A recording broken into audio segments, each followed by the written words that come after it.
IT and software? So that's a question for me. Joel.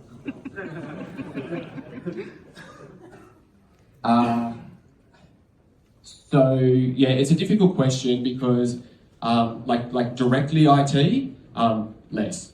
The program, Odoo, is definitely more cost effective than what we were using before.